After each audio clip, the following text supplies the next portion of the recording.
अस्सलाम वालेकुम रहमतुल्लाह। नाज़रीन, मैं हूं आपका मेज़बान सैयदुर्रहमान कुरैशी और आप देख रहे हैं दलील डिजिटल।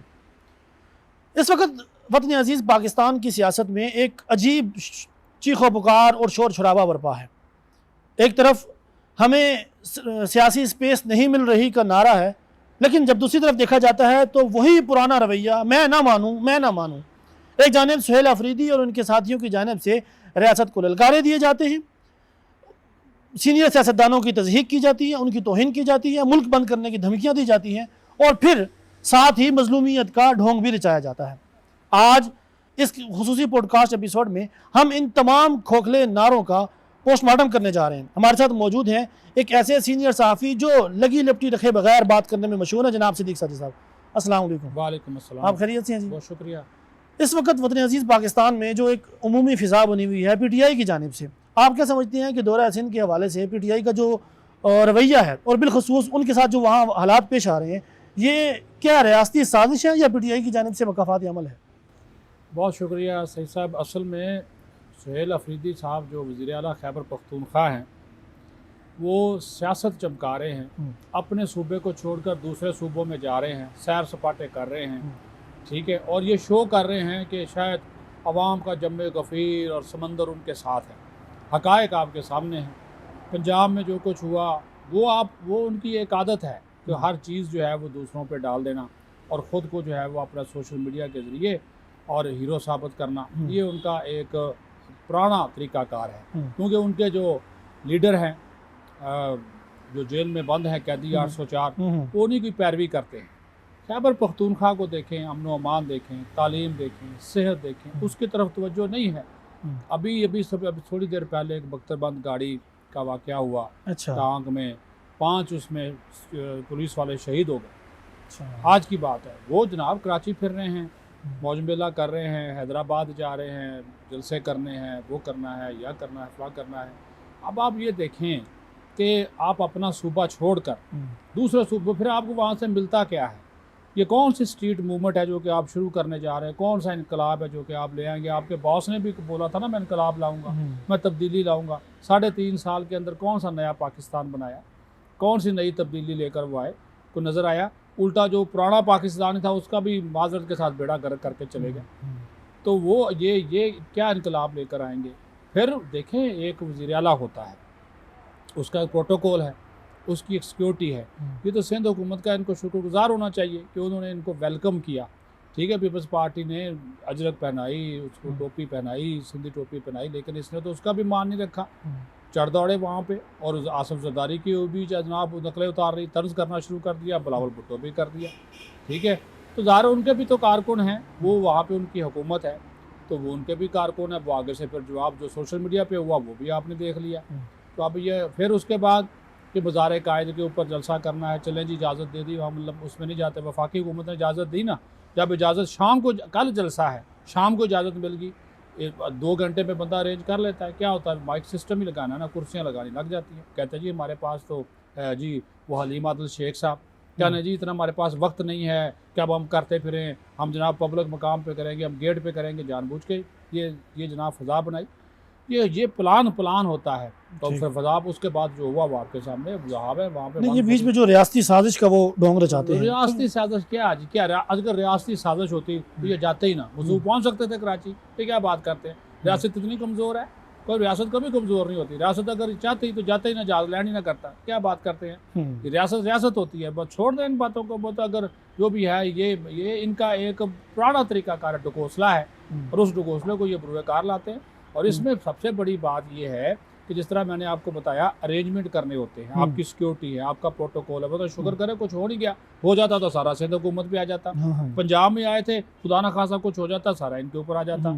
वो तो पंजाब से भी खुश नहीं है, सिंध से भी खुश नहीं। पहले जाकर कहा जी मैं सिंध हुकूमत का शुक्रगुजार, उसी सिंध हुकूमत का शुक्रिया अदा करते हैं। और रात जो जलसे में खिताब किया, वो जो चंद लोग इकट्ठे हुए थे, उसको हज़ारों का मजबा बना दिया। रात के वक्त कौन सा पता चलता है? वो आप मोबाइल आप लहरा दें, वो 500 भी 5000 लगेगा। ठीक है, तो वो आप लहरा देते हैं और उसके बाद आपने कहा जी हला लाला मचा दी और जनाब ये आ गया, वो हो गया, कराची निकल आया, ये निकल आया, वो निकल आया, इनकलाब आ गया और स्ट्रीट मूवमेंट का आगाज़ हो गया। क्या हुआ? कुछ नहीं हुआ। सोशल मीडिया तो सारा कुछ नहीं ना होता। यहाँ एक सवाल ये जहन में आता है कि ये अपने मुखालफिन को हक और बातिल, कुफर और इस्लाम की जंग क्यों बना देते हैं? उसमें पीछे ज़हनी रवैया क्या है इनका? ज़हनी रवैया यही है कि ये शुरू से ही अपने जो बॉस हैं उनके नक्शे कदम पे हैं कि इस्लाम को इस्तेमाल करो, ठीक है जी, दीन को इस्तेमाल करो। इस्लामी टच वाला याद मतलब, है? हाँ, इस्लामी टच वाली मोहम्मद खान वाला वो याद आ गया ना जी, आपको, जी, वो जी। जो ट्रक के उनके ट्रक के काम में ऊपर, बोला था हाँ। कि इस्लामी टच दें, हाँ जी। मज़हब को इस्तेमाल करो। और फिर मुर्शद भी तो जेल में ही है ना, जिन्होंने जनाब जिन शिन निकाले थे, हाँ जी वो जी। उसकी हकीकत भी आपके सामने आ गई कि ऐसा मुर्शद है कि जो खुद को जेल से तो बाहर निकाल सका, उसके पास उस तरह के तो तलिस्माती मुअक्कल नहीं है, तो खुद को तो नहीं निकाल सका, तो वो खुद कहते थे मेरे पास बड़े मुअक्कल है। तो ये इनका एक पुराना तरीका है कि हर चीज़ को जनाब उसके ऊपर आप डाल दें कि ये जनाब इस्लाम है, फ़लाँ टच है, फ़लाँ टच है ना, कोई ऐसी कोई किस्म की कोई बात नहीं। अब वो वक्त नहीं है, बड़े अवाम बड़े सियाने हो गए हैं, बड़े उनको पता चल गया है, चीज़ों का उनको पता है, हालात वाक़यात का उनको पता है, और वो ज़मीनी हक़ाइक़ को जानते हैं। फिर इनकी जो तर्ज़ सियासत है उसको भी वो समझ गए हैं कि क्या है कि हर वक्त ही आप निकले हुए हैं जी, आपने ये करना है। 2-2.5 साल तो हो गए, कौन सा ऐसा एहतजाज कर लिया, कौन सा ऐसा इनकलाब लेकर आ गए, कौन सी ऐसी स्ट्रीट मूवमेंट कर ली, कौन सा ऐसा जनाब इन्होंने जनाब इस हुकूमत का तख्ता पलट दिया, कौन सा जनाब डी चौक भर गया, कौन सा जो इनके पेशावर जहाँ पे इनकी हुकूमत है, कौन सा ग्राउंड इन्होंने वहाँ पे भर दिया। जितने मर्जी ये दावे कर लें, जितने मर्जी ये नारे लगा लें, जो ज़मीनी हकीकत है वो आप उसको तब्दील नहीं कर सकते। और फिर रियासत के ऊपर डालना ये पुरानी थ्योरी है कि हर ये अब माजरत के साथ जहाँ भी जो मर्जी आप कर लें, वो बेचारे चीख कर कहते हैं हर प्रेस कॉन्फ्रेंस में, DGISPR चौधरी साहब वो कहते हैं कि जी हमारा सियासत से कोई ताल्लुक नहीं, हमें दूर रखो, घसीट के ले जाते हैं उनको। मुझे जानबूझ यहाँ ज़रा इस चीज़ की वजाहत दीजिएगा थोड़ी सी कि ये हर मसले का हल इस्टेब्लिशमेंट से बात को क्यों समझती हैं? सियासी जमातों के लिए स्पेस खुद नहीं रखते और बाद में अपने मुखालिफिन को इतना रगड़ा लगा देते हैं, उनसे बातचीत करने को तैयार नहीं, हाथ मिलाने को तैयार नहीं, और बाद में फिर स्पेस भी मांगते हैं। तो क्या ये तजाद नहीं है खुला? जाता कौन उनके पास? यही सियासी जमातें जाती है ना, इस्टेब्लिशमेंट तो उनके पास नहीं आती, नहीं आती है, ऐसे ही ये जाते हैं। कौन जाता है GHQ के चक्कर, रात के अंधेरे में या दिन के उजाले में कौन जाता है वहाँ पे मिलने के लिए? यही जाते हैं ना। अभी भी वो जो मसरूफ़ है, जेल में बैठे हुए हैं, किससे बात करना चाहता है? इस्टेब्लिशमेंट से, हुकूमत से तो बात नहीं करना चाहता। ये तहरीक इंसाफ वाले किससे बात करना चाहते हैं? इस्टेब्लिशमेंट से। और ये हमारी सियासी जमातों का भी अलमिया है। पीपल्स पार्टी थी या नून लीग भी थी माजी में, जब भी थोड़ा सी बात होती थी जहाँ पहुँचते थे उस इस्टेब्लिशमेंट के पास। गेट नंबर 4 मशहूर था, गेट नंबर 4, 7 जितने मर्जी आप नाम दे लें, ठीक है।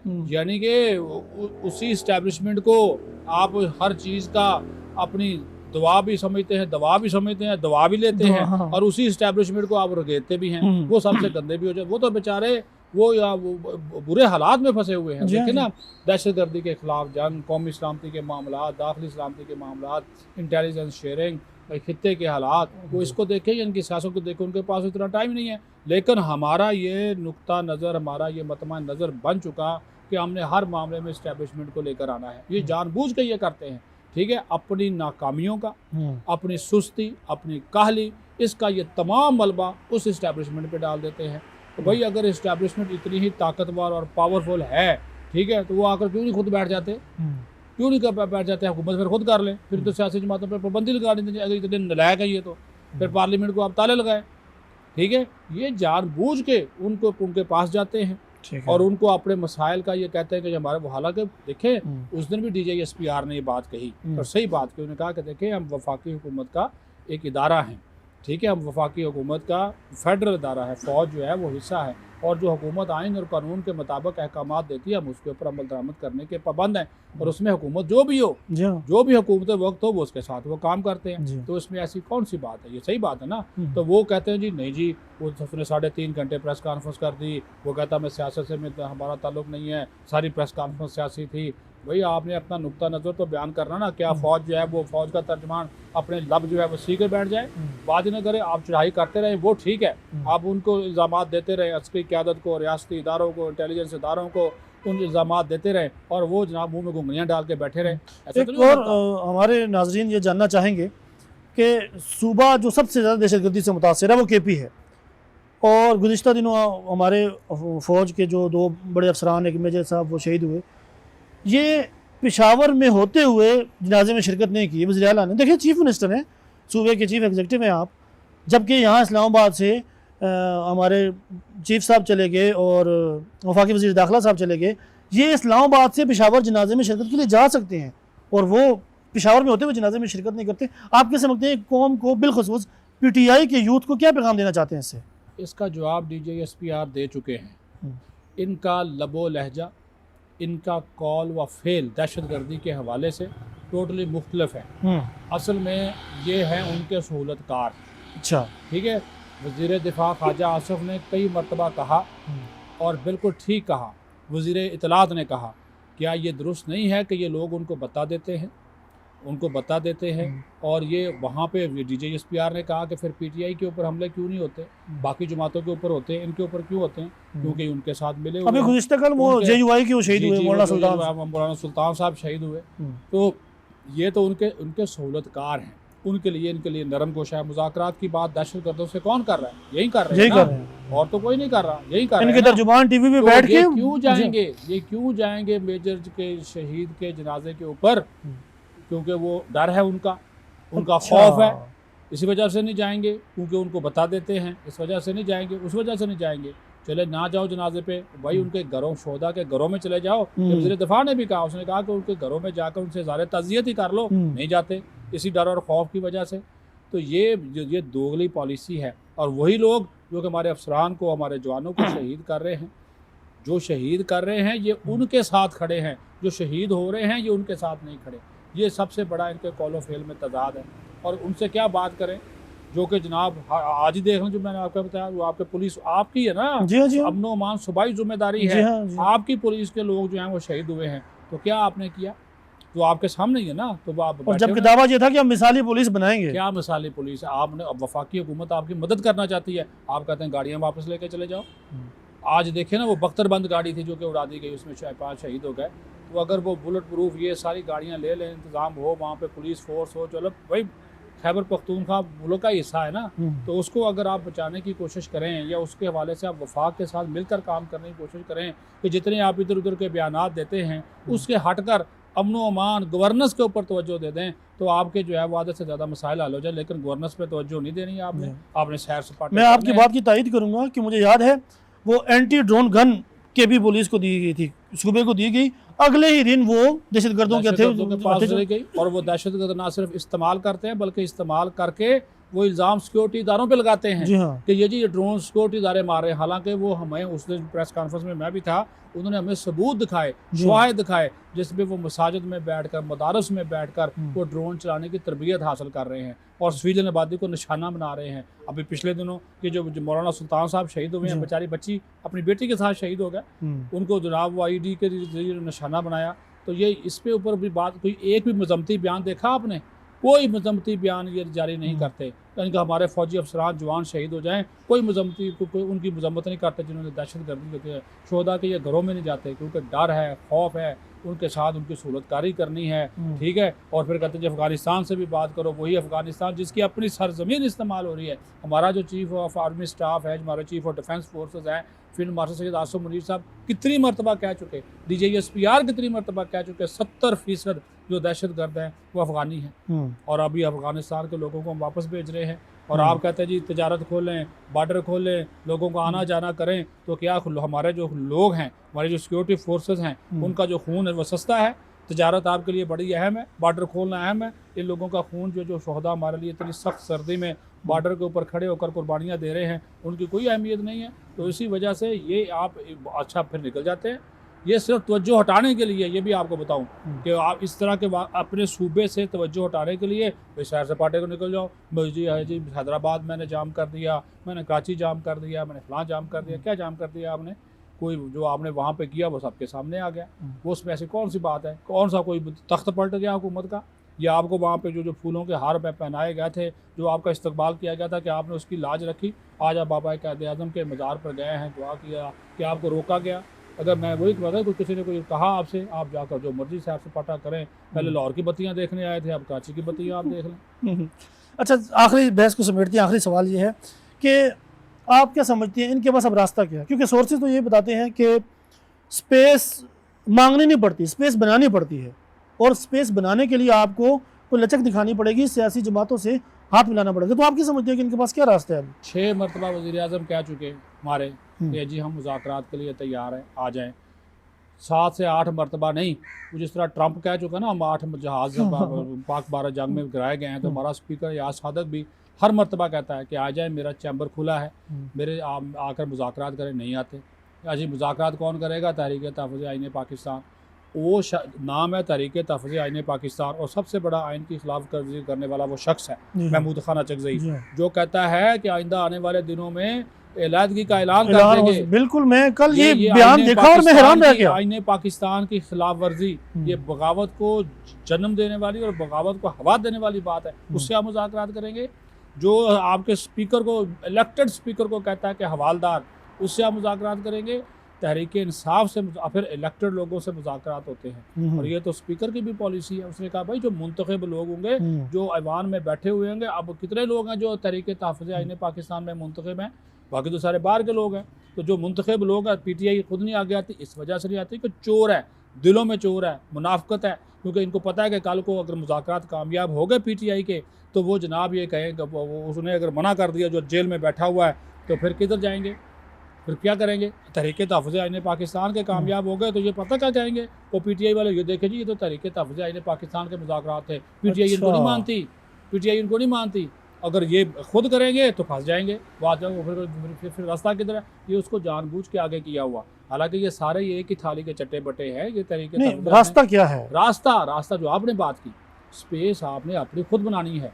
स्पेस जो है वो आपको एस्टेब्लिशमेंट नहीं देनी। स्पेस आप इस तरह बना सकते हैं कि आप अपने रवैयों में लचक लाएं, आप रवैयों में लचक लाएं, आप मुफाहमत की बात करें। आप कहते हैं जी सोशल मीडिया पर झूठा बयानिया बनाने से, झूठा बयानिया जो हर वक्त आप बेचते रहते हैं, सौदा और चूरन बेचते रहते हैं, वो नहीं बिकने वाला। और फिर उस सोशल मीडिया को सबसे पहले बंद करें। रियासत मुखालफ जो आप मवाद बकते हैं या पोस्ट करते हैं, उसको आप जो है वो बंद करें। और फिर हर मरतबा जो है वो फ़ौज पाकिस्तान उसकी क़यादत के ख़िलाफ़ जो बात करते हैं उसको बंद करें। आप माहौल तो बनाएं। आप कहते हैं जी मज़ाहमत होगी तो मुफाहमत होगी, ये सुहेल अफरीदी कहता है, भाई ये क्या बात है? ये तो धमकी है। फिर आप कौन सी बात करने जा रहे हैं? फिर कहता है जी वो अलामा साहब को, नासिर अब्बास साहब को दे दिया, अचकज़ई को दे दिया, वो भी कभी लाहौर के सैर सपाटे पे, कभी GT रोड पे, उसका भी हशर आपने देख लिया। तो भाईजान ये स्पेस इन्होंने खुद बनानी है। और जब भी मुज़ाकरात होते हैं, चाहे वो दो मुल्कों के दरमियान हो, दो फ़रीक़ैन के माबैन हो, दो लोगों के माबैन हो, उसमें सबसे पहले होते हैं CBM, एतमाद की बहाली के इक़दामात। बाद में शराइत आती हैं, पहले आप माहौल बेहतर बनाते हैं।